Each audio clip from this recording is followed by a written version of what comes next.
All right, so on this first one, function is defined as 3x plus 5. The background understanding here is that this is a one-to-one function, so it has an inverse.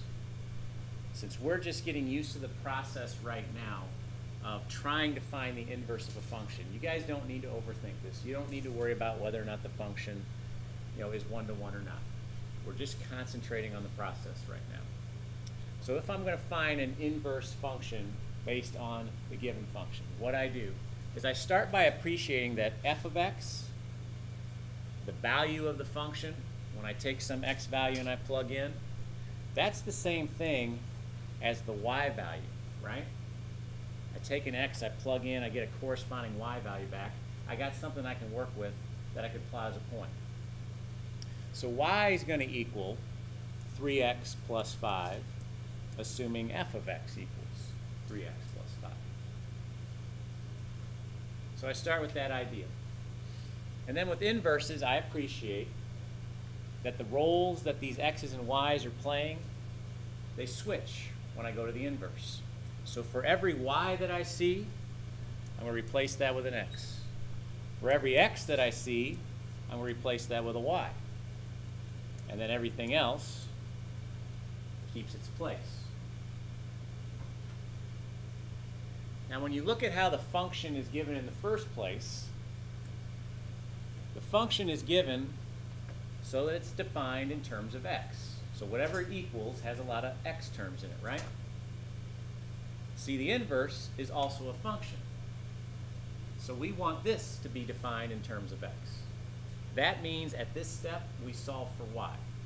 If you solve for y, got my one y term here, I'm going to subtract 5 over, right? Got x minus 5 equals 3y. Continuing to solve for y, I would divide both sides by 3. So y equals the x minus 5, all of that divided by 3. Or if you wanted to, switch this around a little bit, say y equals, you could divide that 3 into each term. So you'd have, since this is 1x, 1/3 x minus 5/3. I'm just saying you could do that. If you left it as x minus 5 over 3, that's fine too. But the thing is, in the end, this y that we have here is different than the y we started with. And the y we started with represented the original function.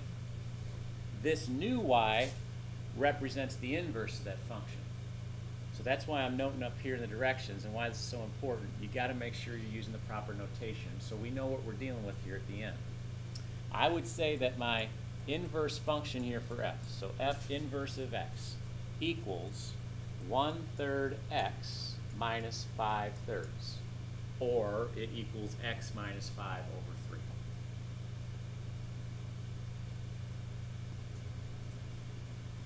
So we've got this function defined as x squared over 4. We do have a restriction here on its domain. It's only there to let us know that, hey, this is a one-to-one function. So we proceed with this problem the same way we did with the previous. We substitute y for f of x. Y would equal x squared over 4. Since we're finding the inverse and we appreciate the roles that the x's and the y's play switch around, for every y, we replace that with an x. For every x, we replace that with a y.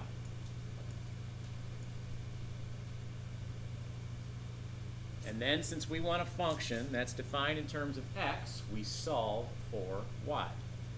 Solving for y, I'd multiply both sides by 4, right? I'd have 4x equals y squared. At which point, if I'm solving for y, I got to take the square root, right? Now, this is where it gets kind of interesting. When we solve equations and we take a square root, you always got to remember there's that plus or minus when you take a square root, right? But this is specifically a function. And since up here we have a restriction where those x values are staying positive, we throw the plus or minus idea out and we just keep the positive side, okay? So as I solve this further, I know the square root of y squared is y, so I'm going to switch this around. And I know if I take the square root of 4, I get 2, right? But I can't really take the square root of x, can I? So just leave it as the square root of x. You get y equals 2 root x. Since the role that y plays has changed from where we started, this y here represented the function. This new y here represents the inverse. We say f inverse of x equals 2 root x.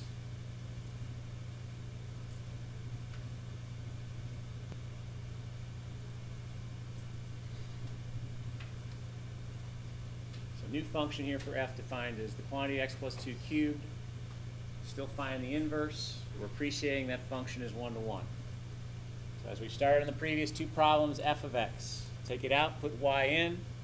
Got a quantity of x plus 2 cubed. Next step, switch your x's and your y's. Y becomes x becomes y.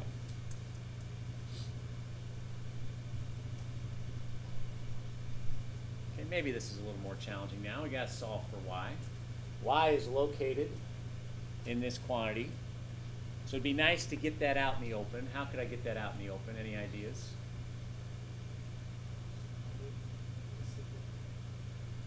Oh, yeah, solve it. Yeah.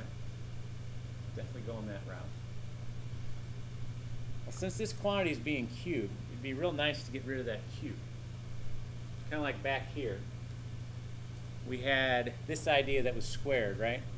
So we want to get rid of that squared. We applied the square root to each side. Here, I'm going to apply the cube root to both sides. If I apply the cube root to both sides, I get the cube root of x. Can't really do much with that. It's just the cube root of x. Equals, apply the cube root to this quantity cubed. All that's left is that quantity that was being cubed. See, now that y is out in the open where I can play with it. If I'm solving for y, subtract 2 over. You've got y equals the cube root of x minus 2. Y is now solved for.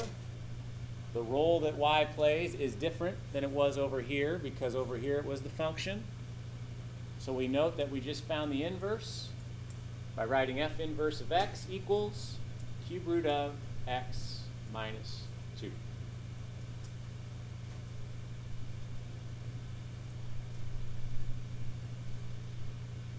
right, f of x equals cube root of x plus 1. Starting the same way as the previous three problems. Y is going to equal the cube root of x plus 1. Switch your x's and your y's, so x equals cube root of y plus 1.